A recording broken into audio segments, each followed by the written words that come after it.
My name is Meg Sparling. I am the Funding Opportunities Coordinator in the UC Davis Office of Research. I am a recent PhD from UC Davis. I got my PhD in 2017 from the English department at UC Davis, and then I got this position in the Office of Research, which I love.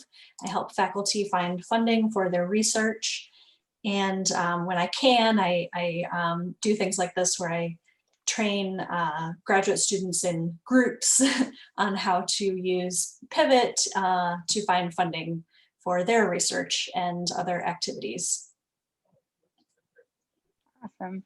And you might have all just heard this meeting is being recorded. We're going to be recording this and then sharing it out on one of our tools online. So please just be aware of that too. So for today, I'm going to go ahead and share some resources through the Global Learning Hub, some tools and programs and funding opportunities that are applicable for graduate and professional students. And then I'm going to turn it over to Meg to walk us through a graduate student resource training through Pivot. So first, I want to tell you a little bit about the Global Learning Hub. The Global Learning Hub is a department on campus situated under Global Affairs in the International Center, which is just off of California and Russell. And the Global Learning Hub, its aim is essentially to provide opportunities for students to essentially build change makers to thrive in an interdependent world, and really meeting students where they're at with their global learning needs, whether it's locally, regionally, virtually, or internationally. And so the Hub offers a number of different types of global learning programs, workshops, resources, all sorts of different resources and options and tools that enhance UC Davis students' academic and career pursuits. And we do that through four broad categories, so to say, and that's community engagement, global skills and leadership, internship and research, and study abroad.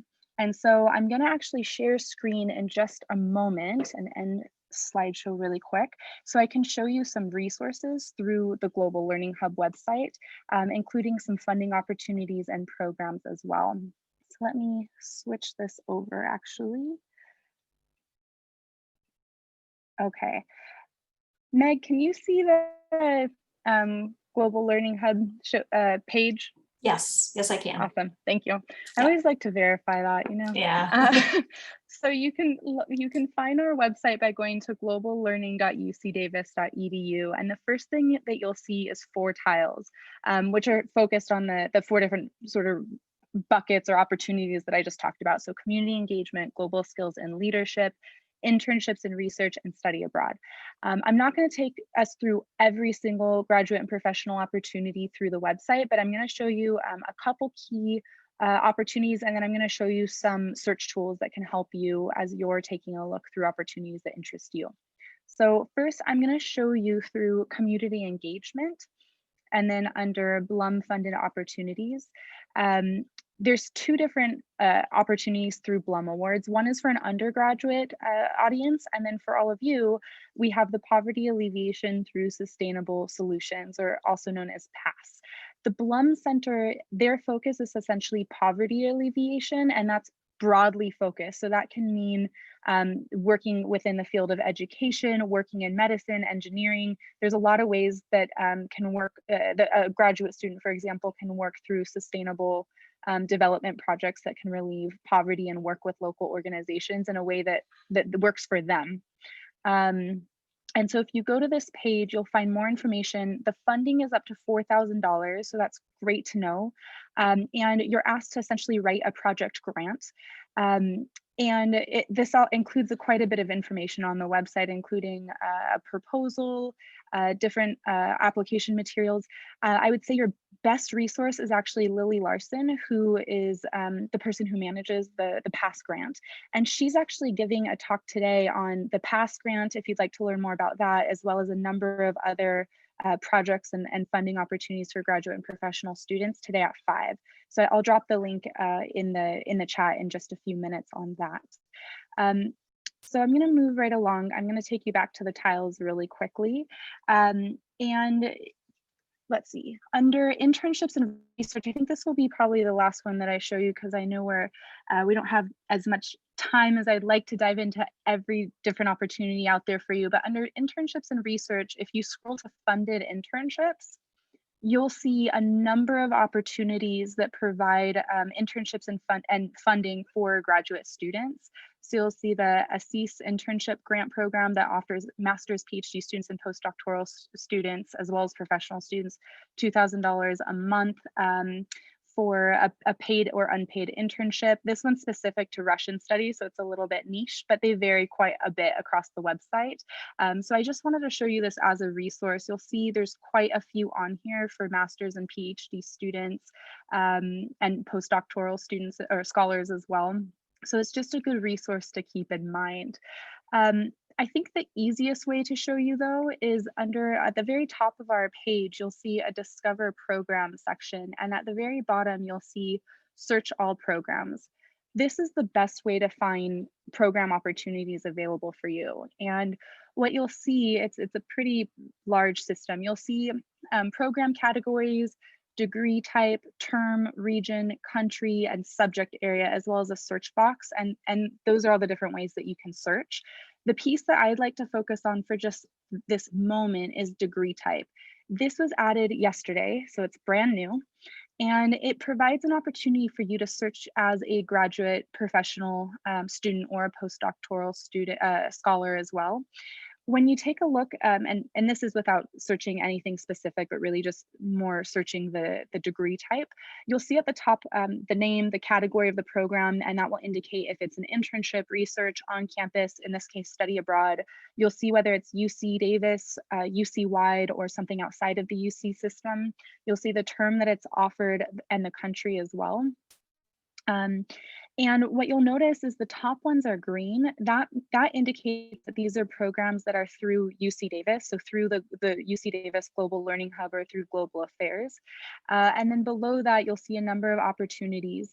At the moment, you'll see that all of these list, or the very majority of them list study abroad and a couple research options, and then a couple conferences. This is because, like I had mentioned, that the tool is brand new, or this part of the tool is brand new. And so we're still working on developing out some of the other opportunities on there. So that would be like some of the internships, the funded internships I just showed you. But within the next week or two, this tool should be developed out so it shows all of the graduate and professional student opportunities that are available across the website. So it's a really nifty tool for anyone who's interested in learning about more program opportunities. So the next thing I want to show you, which kind of mirrors the program search tool, is the scholarship and funding page. So here you'll find scholarships and funding in a number of different ways. And so one I actually wanted to point out under competitions and projects, this is another one that Lily will be talking about, the 5 o'clock meeting, is the Berkeley Big Ideas Contest. And this is for graduate and professional and students, as well as postdoctoral scholars, and provides up to $20,000. It's not as much funding in terms of grants and research as it is essentially winning a competition. And so I do understand that this is actually quite interdisciplinary, and so it can look at problems from a number of different ways. And it's a really good opportunity to sort of highlight your skill set and come up with innovative ideas and work potentially with others across disciplines. So if you're interested in learning more about this, I would also, again, encourage you to attend the 5 o'clock session that's happening right after this. And when I'm done talking, I promise I will drop that in the chat. But moving on. So when I click on scholarships and funding and go back to that, the first thing that you'll see at the very top is a funding search tool. If I click search here, it will bring you to a search tool that looks very similar to the one I just showed you. And you'll be able to search for a number of different ways. So instead of program type, you'll find funding type. And so this will be based on what type of interests you have, whether it's research, grants and fellowships, on-campus opportunities, international opportunities, or US-wide opportunities. You'll also see degree level. This tool has actually been on here for quite a while now, so it's fairly well developed. And I would say taking a look at this even today after the session would be advisable. You can also search by term, subject area, region, or source of award. This is probably not where you'd want to search quite as much because it's either UC Davis, UC wide, or other, meaning essentially any external funding. So for the purpose of this, for example, if I wanted to take a look at one of the ones I just showed you was Blum, I could do a search term that just says Blum, and it will show you both the undergraduate opportunity as well as the graduate opportunity pass, which is what we had just talked about. You can also search by degree level. And for example, if I just wanted to get a sense of what worked for professional students, similar to the other search engine or the search tool that we have, the first two options that you'll see are options that are within global affairs. So Blum, the funding for Blum is within global affairs, so you'll see that highlighted in green. And then you'll see a number of different opportunities in white, and they'll highlight anything from US and international based opportunities to something that's focused on research grants and fellowships. And the list is actually quite long. So I recommend that you please take a look at that. All right, so I think that's probably it for funding for me. I do realize that one of the things that I wanted to do, since we have a fair amount of people here, is I wanted to launch a poll to get a sense of what areas you're studying within. So I'm going to launch a poll quickly and give you a few seconds to do that. And that could also perhaps, Meg, I don't know if that might come in handy for you, for example, as you're walking through your tool. All right, so you should be able to see the poll now. I'll leave this up for maybe 15 seconds. If you wouldn't mind letting us know under which school or college you're studying.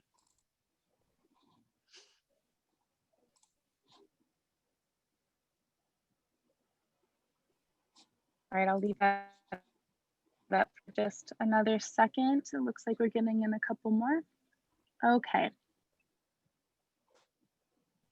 So let's share the results. It looks like we have a fair amount of you from College of Ag and Environmental Science.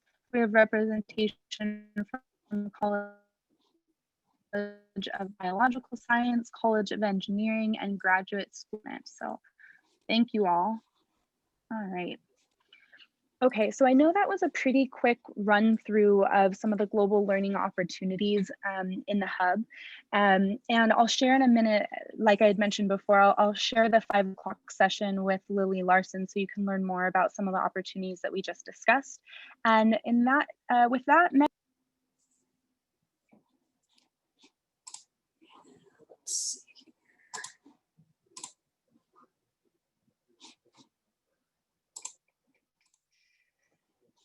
Where did it go? There it is. Okay. Can you see the pivot screen, the pivot login page? Okay, great. Okay. So just a little bit of context here. UC Davis has a subscription to Pivot, which is a large funding opportunity database, probably the largest one for academic funding opportunities, I would say. It's something that a lot of the UCs have a subscription to as well. And so if you're working with people at other institutions, they may also have access to it. But anyone who has a UC Davis email address can access the database, including undergraduates, postdocs, staff, everybody who has an email address can get in there.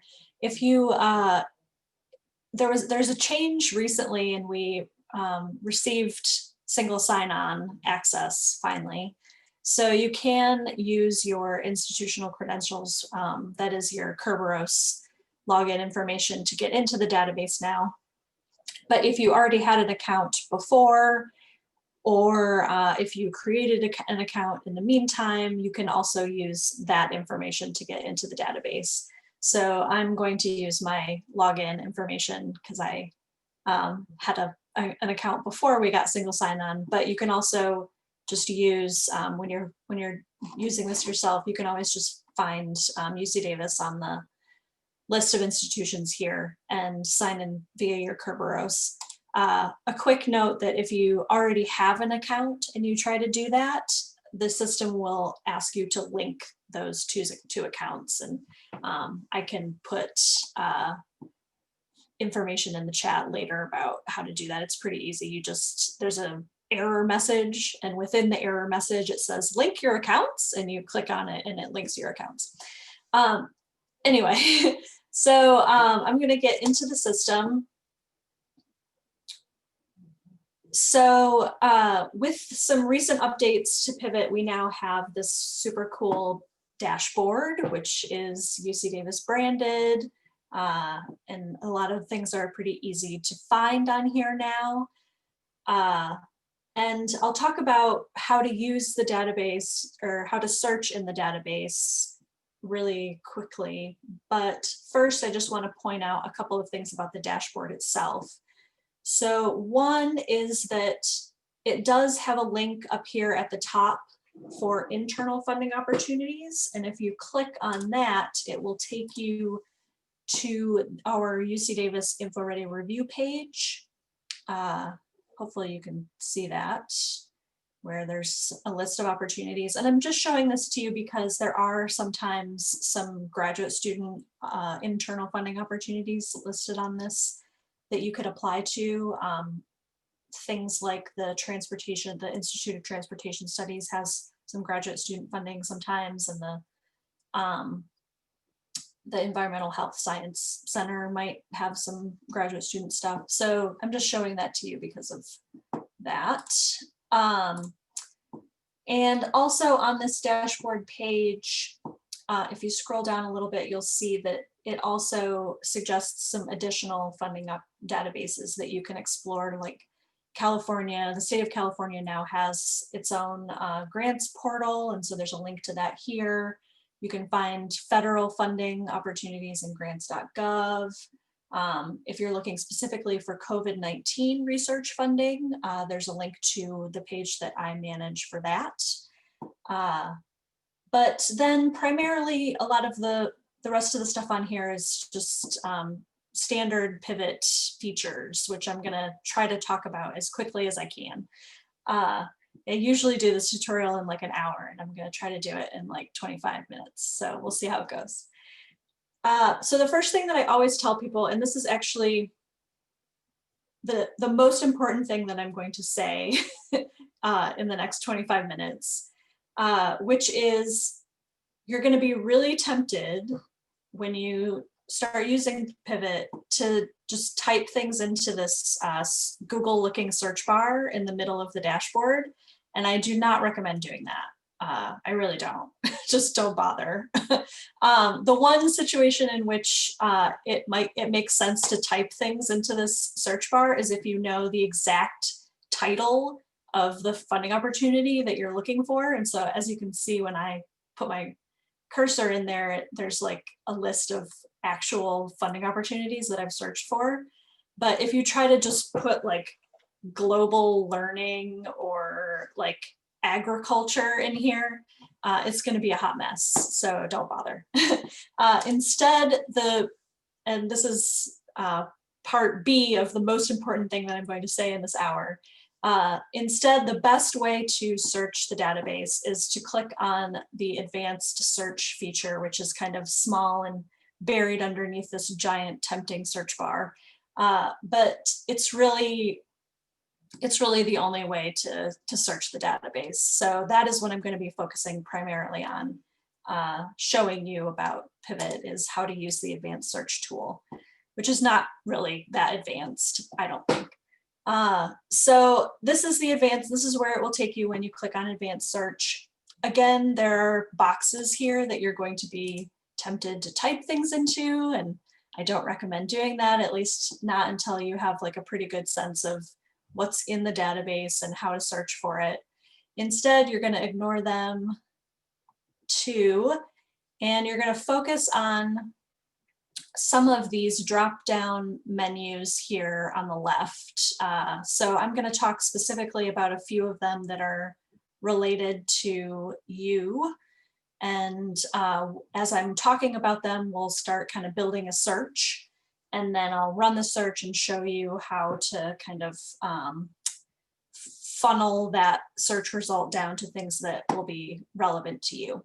So the first thing that I will tell you that is most relevant to you as users of Pivot is that, well, to back up, so Pivot employs people that put funding opportunities in the database every day. And when they do that, they categorize them and classify them in these particular ways. And so when they put a funding opportunity in the database, they specify who is eligible to apply to this funding opportunity. So when you click on applicant type, you will see all of the different types of applicants that are eligible to apply for things in the system. And then in the middle here you'll see individuals, graduate students. So when you click on this, as I'm doing right now, you'll see it adds individuals, graduate students over here in gray, and that's how I know that my search is now limited to only giving me funding opportunities that are listed as things that graduate students can apply to. There's also, in the case of if you're a postdoc, for example, you may want to click on early career and emerging in the field. And then once scholars transition to faculty members, then they actually are an academic institution and that they apply on behalf of the academic institution. And so if you end up looking for things for your advisors in Pivot, you'll want to know that that's the applicant type that faculty are. There's also in here, I just want to note that there's a way to search for funding opportunities specifically for women, for minorities, etc. So you can, and then there's undergraduate student funding in here as well, which is cool. So that's the first and probably most important category that I wanted to show you all. And then there's a few, yeah.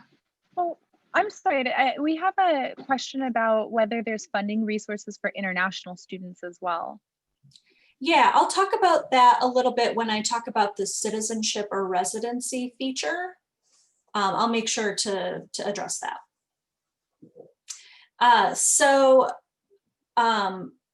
Then there's so I'm gonna talk about that feature, and then I'll talk about activity location, which is kind of relevant to this group, and funding type and keyword.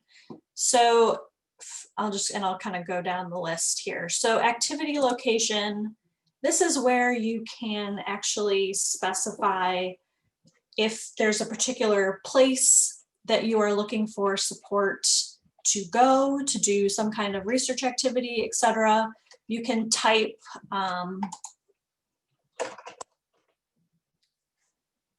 country in here and it will come up.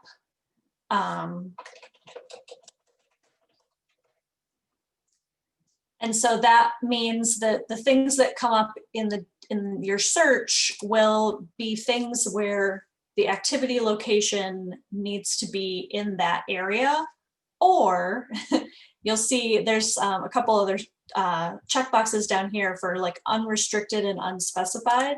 And so if I do something like France, but then I do unrestricted and unspecified, that means that I will get stuff that is applicable to activity that's happening in France, but also things that could be done in France or could be done pretty much anywhere, if that makes sense. So there is a way to kind of manipulate this to find things for a specific region or area that you're looking to do something in or to travel to, etc. And I think I'm going to skip down to funding type just to show you. So there's a lot of different types of funding in the database. They're all kind of geared toward academia. So we have everything from artistic pursuits, there's dissertation and thesis support, there's meeting, conference, or seminar funding. You can look for postdoc awards in here. There's also curriculum development. And then of course the biggie for us is research, and I'm gonna use that as part of our search. But then there's also like training, scholarship, or fellowship, travel. So those are some of the probably big ones for this group. So when you select things in here, that means that your search is now going to be narrowed to that specific type of funding. So that's another way to narrow your search. Then kind of to go back, so citizenship or residency, this is a way to kind of, so when they put things in the database, they make sure that they categorize it or classify it also by who can apply to it in terms of their citizenship or residency status. So if you have citizenship or residency in another country that might make you eligible to apply for things in that country, then this is where you can mark that you have that particular citizenship or residency. Also, there's a way to select unrestricted and unspecified with these checkboxes so that you'll get things where your citizenship or residency status doesn't matter. They take that it's open to all applicants. So those are the ways that you can kind of use the database to search for opportunities that have specific requirements when it comes to citizenship or residency. And if there's further questions about that, I can try to answer them in the Q&A at the end.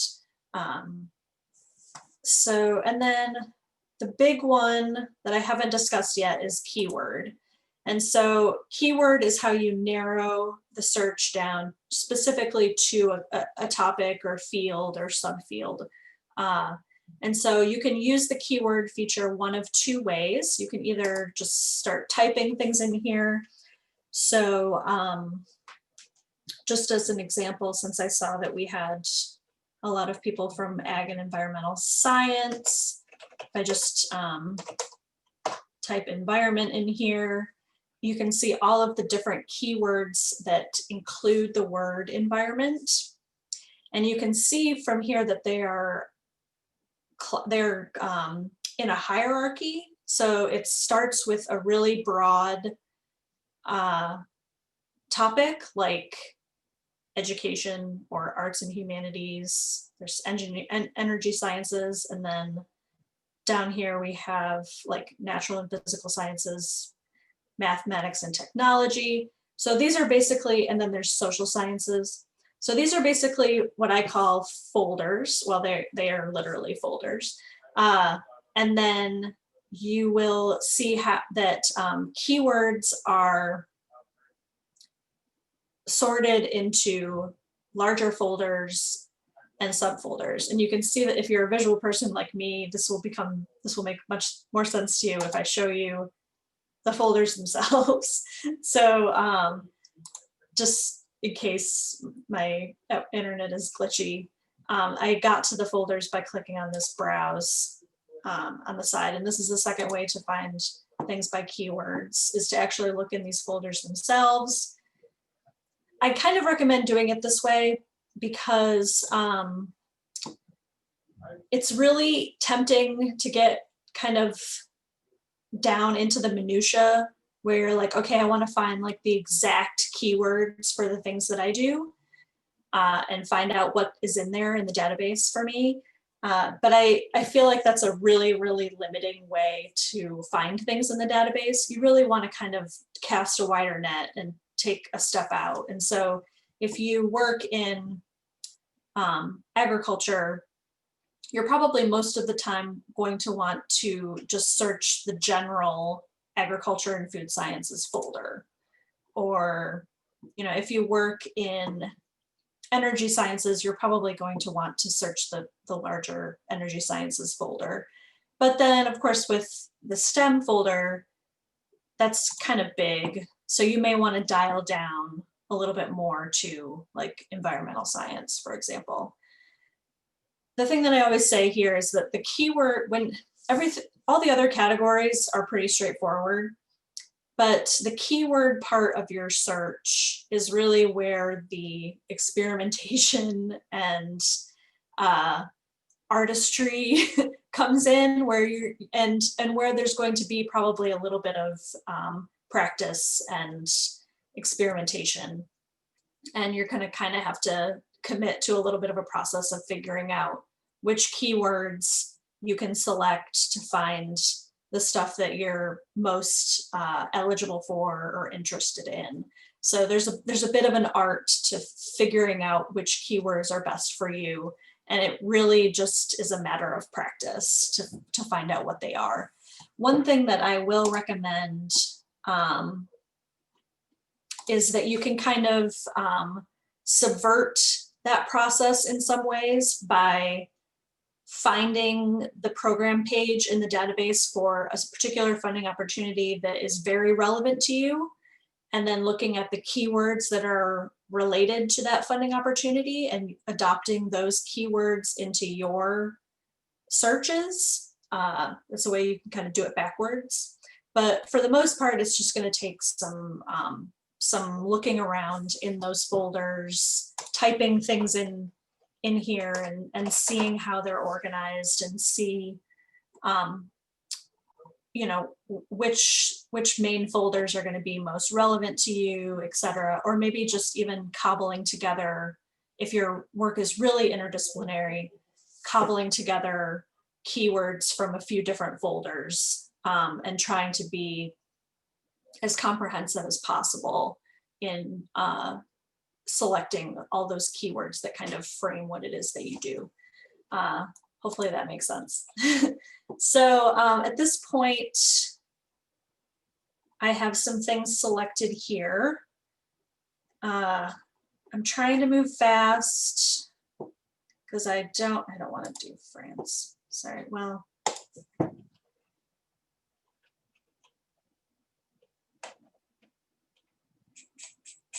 Yeah, why not? We'll go with France. So at this point, my search is for research support for graduate students with activity going on in France or unrestricted and unspecified. I've narrowed it to agriculture and food science specifically. I don't know how relevant France is to that. I think I'm going to take that out for now. So maybe we'll just focus on these three search terms and see what we get.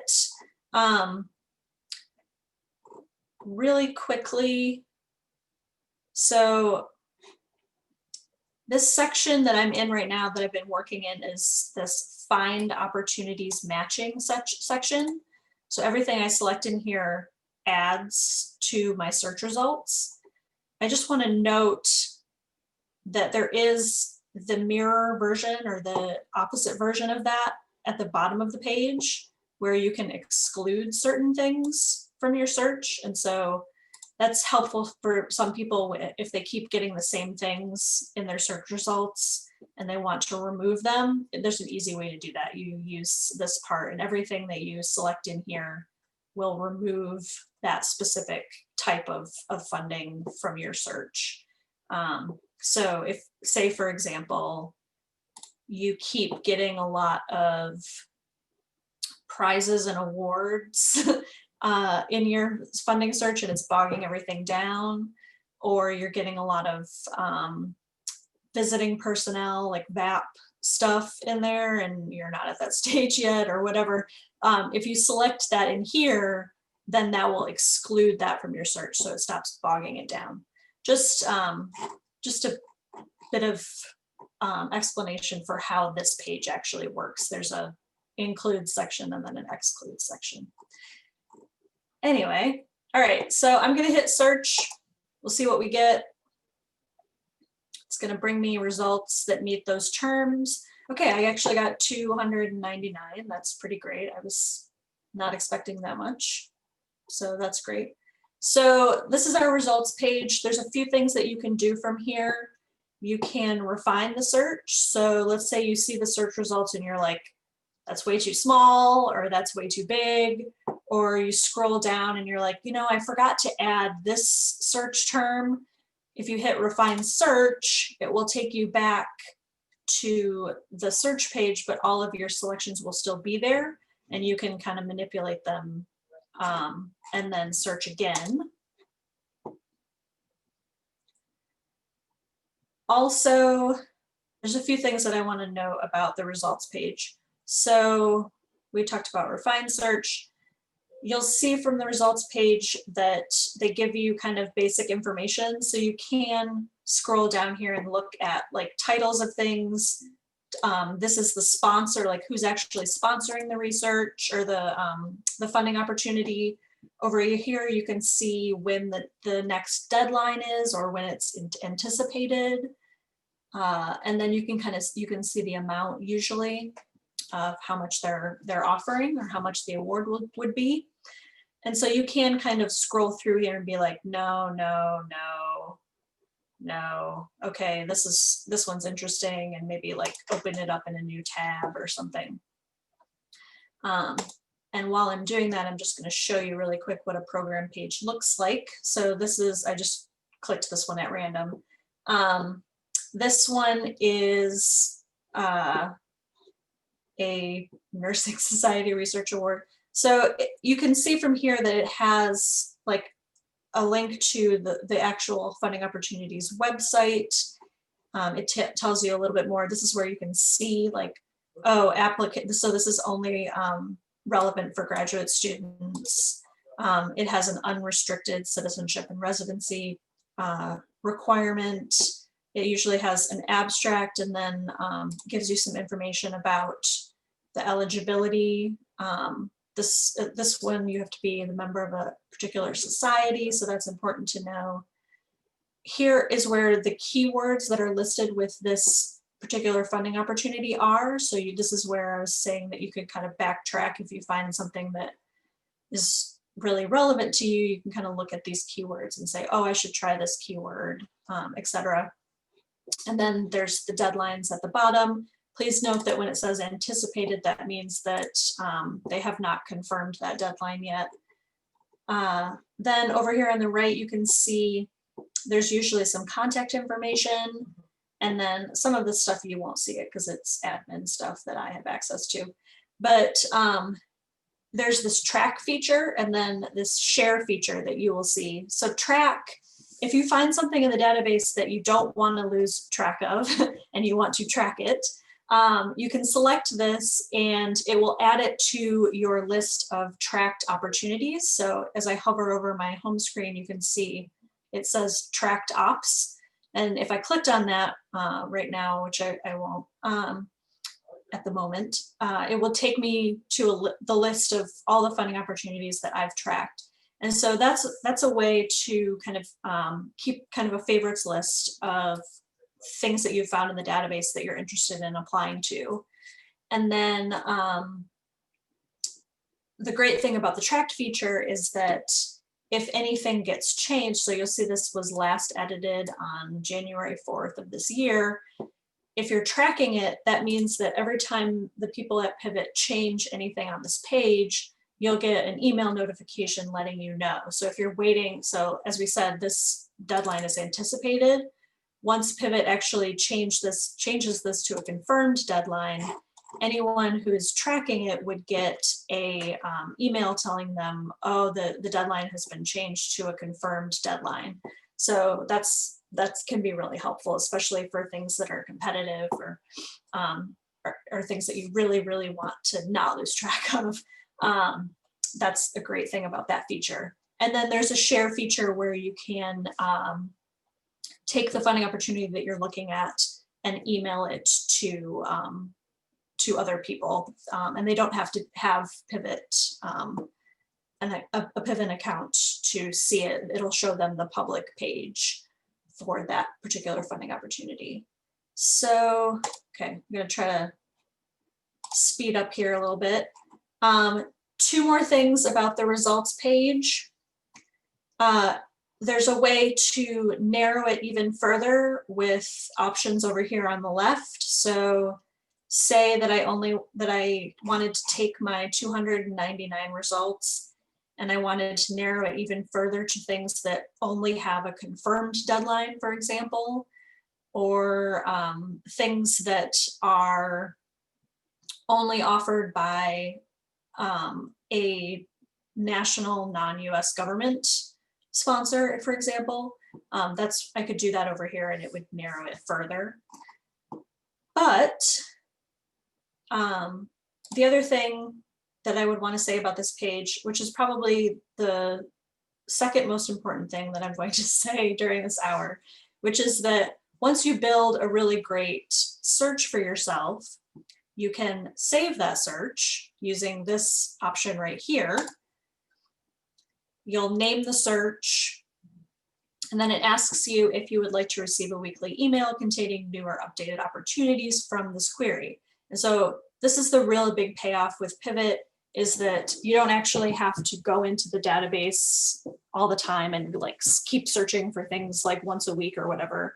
You can build a few saved searches for yourself and then just have the database send you an email once a week that is telling you all the new opportunities and updated opportunities in the database that meet your search terms. So it's basically a way for you to automate your funding search process and just have the database running it for you all the time.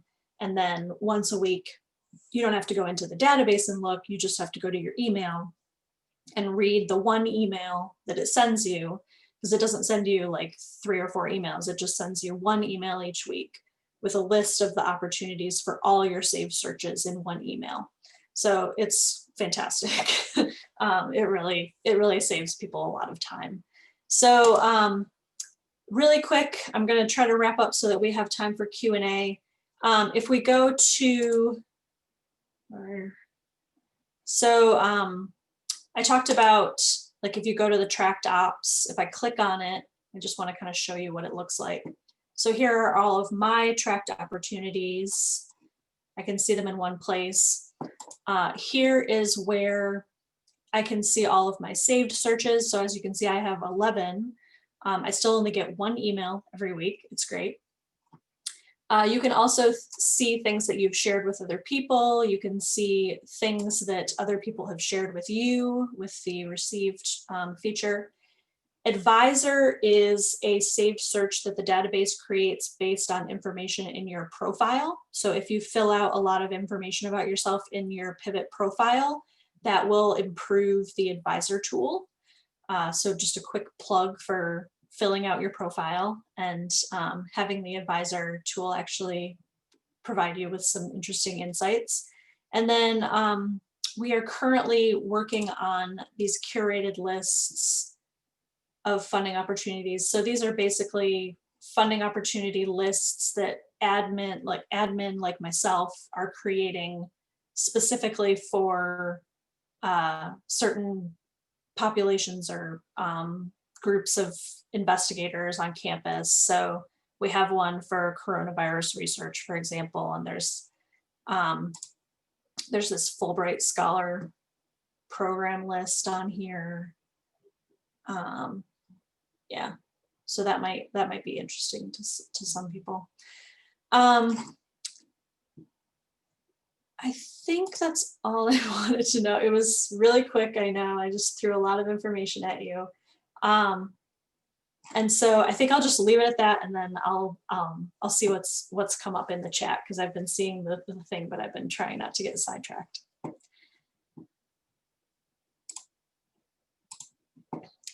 All right. So yeah, so we got the link in there.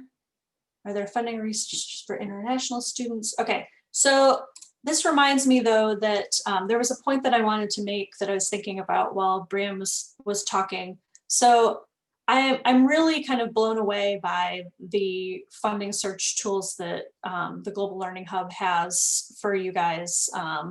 It's pretty amazing. They've really curated a great set of resources for you in there. And so I would definitely encourage everyone to really explore it and see what's in there and see what is in there that's actually relevant to you. Pivot is something that is kind of a larger resource for you. It's not curated in the way that the tools that Brianne showed you really well. It's just an open database. But for things that you can't find for yourself in the global affairs search tools, or things that that you need for other parts of your graduate student experience or graduate student life, Pivot is great for that. So I wanted to make sure that I made that point. Also, I wanted to make the other point that a lot of graduate students get tasked with finding funding opportunities for their advisors. And Pivot is a great way to do that. And even Pivot is a great resource or tool for you to recommend to your advisors to use, because we have fairly good usage for Pivot among the faculty, but it could be much better. And so you may want to consider creating a search in advance for the faculty members that you work with, or the centers, et cetera, that you work for, and then sharing those saved searches with people so that they can see the types of opportunities that are available in the database. Sorry, I'm trying to see what's in the chat, and I'm just clicking on all the things. Okay. Other questions?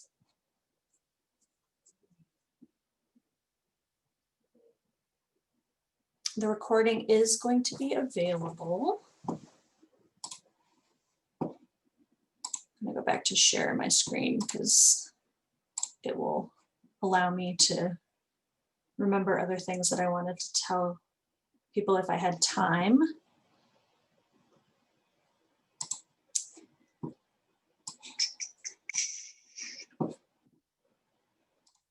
So in terms of the profile, that's where you can enter information about your research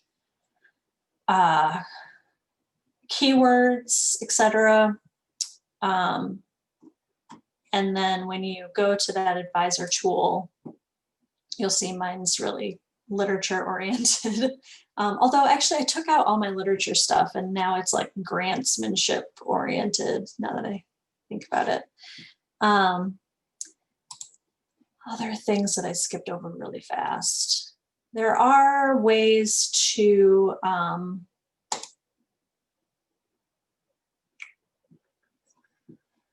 so this is the funding tab, which this actually used to be the homepage before they created that great dashboard. And they have this wheel where you can kind of browse by keyword and see all the different types of research that's in the database and how much funding is available for particular keywords. It's pretty great. And then they used to have something, but they clearly don't have it anymore. So I'm not going to waste time on that. Other questions?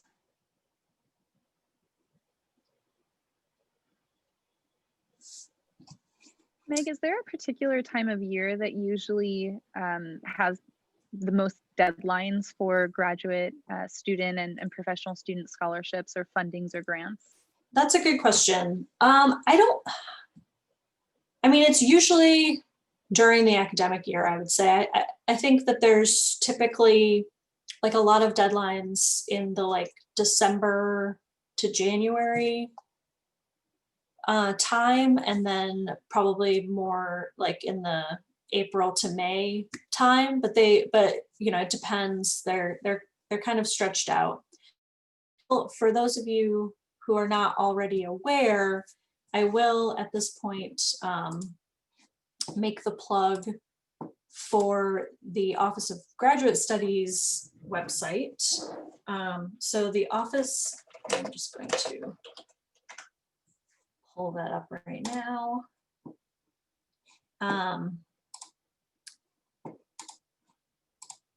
So on the grad studies website, they have this tab for financial support. And you can look at the internal fellowships that are offered, and then there is a page for applying to external fellowships. So for those of you who are not already aware, there's a single application each year for internal fellowships for graduate students, and that's usually in December or January. And so that's a way for you to submit a single application, and it's applied to multiple funding opportunities. But then also, if you click on this external fellowships piece, it should, it kind of tells you about who you can contact in grad studies to talk to about finding external fellowships and external funding. I will say that having recently been a graduate student at UC Davis, the grad studies office would really benefit from hearing from graduate students on how much it is needed that we provide support for graduate students in finding funding. I think it would be kind of amazing if grad studies had something like a funding search tool, kind of like what Global Affairs has for the Global Learning Hub. So I guess I would say that I would highly encourage graduate students to advocate for their needs to the Office of Grad Studies when it comes to the important reality of them needing to find funding and not having a lot of support built into the life of graduate school to learn how to do that and to do that well. And so, as I said at the beginning, I support faculty on campus, and I don't particularly have the bandwidth to help graduate students find funding, except in situations like this where I'm trying to reach a broad group. But Office of Grad Studies does have people on staff to help graduate students find funding. And I think that the more those resources are taken advantage of, the better they will become. So that's my 2 cents about that one, about that topic.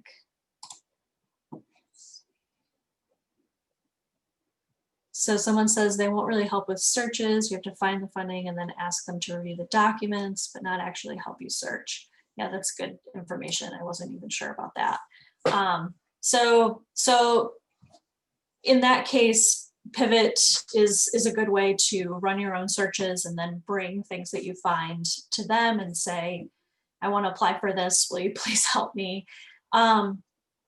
We do have someone who has a split appointment between my team and their team, who will at a certain point be able to do these pivot trainings like I do, specifically for graduate students.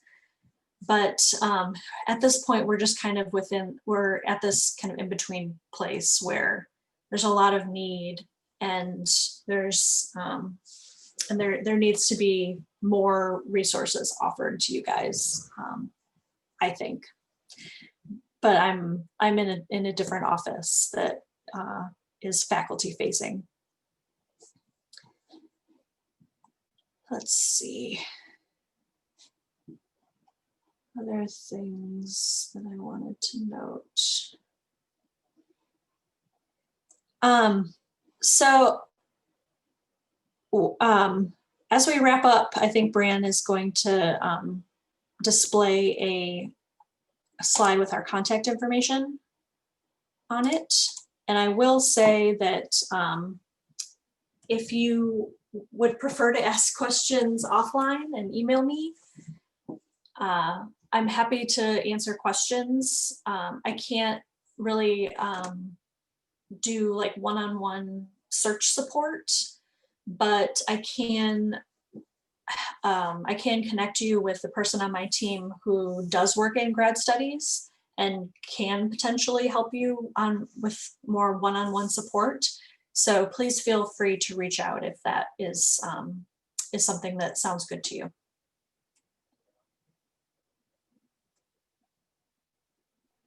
And in the last couple minutes, so I'm sharing the screen for a couple different reasons. As Meg had pointed out, grad studies is they have resources available. So I'm also sharing the page that Meg had brought up earlier, as well as their email. For any questions regarding anything that I had talked about during the first 15 minutes of the session, whether it is related to particular website resources that I shared, or the funding search tool, or the program search tool, please do feel free to reach out to me at bholden@ucdavis.edu. I'm happy to answer any questions that might linger as you explore our website. And then I did want to remind you, for those who aren't able to attend the first bit of our session, there is going to be a 5 p.m. session with Lily Larson, and she's going to review some great funding opportunities that range anywhere from $1,000 to $20,000 in funding competitions, programs that have a global focus. So I'll redrop the chat in, because I believe that I think that the chat won't, you won't see it if you weren't in here earlier.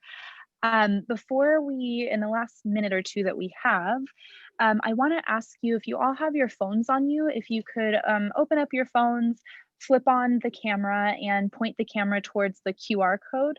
This will bring you to the evaluation for today's session. We're building out more and more graduate and professional student resources, and it's really important for us to hear from you as to what's useful for you, what areas might be more useful for you, what you'd like to see again, or the same or differently in the future. So if you could please QR code snap, sort of like aim your camera at it, and it should come up with the link. I'll also drop the evaluation link in there as well. And then, and actually let me do that 1 second.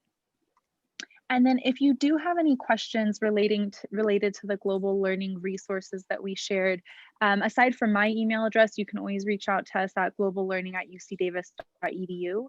We also do offer drop-in Zoom advising right now every Monday, Wednesday, and Friday from 10 a.m. to 4 p.m. So I'll stop share there so I can share these last resources with you. Let's see, all right, so for those of you who didn't receive it earlier, if you'd like to learn more about some of the resources and fellowships and how to apply, we'll have another session starting right now at 5 p.m. Here's the information for that. And then in terms of, we very much appreciate any of your feedback. Let me drop that in case you weren't able to get the QR code. This is for the evaluation. And at this point, that wraps up our hour. And so we'll go ahead and let you go. I'll stick around for just a quick minute in case there's any lingering questions, but thank you very much for sticking with us today. And we hope that this was helpful both on the global learning standpoint and on Pivot. And Meg, thank you so much for walking us through that great tutorial. I know I learned a lot, and I'll probably keep attending sessions, so I really appreciate it. You're very welcome. All right, everyone, have a great evening. Bye.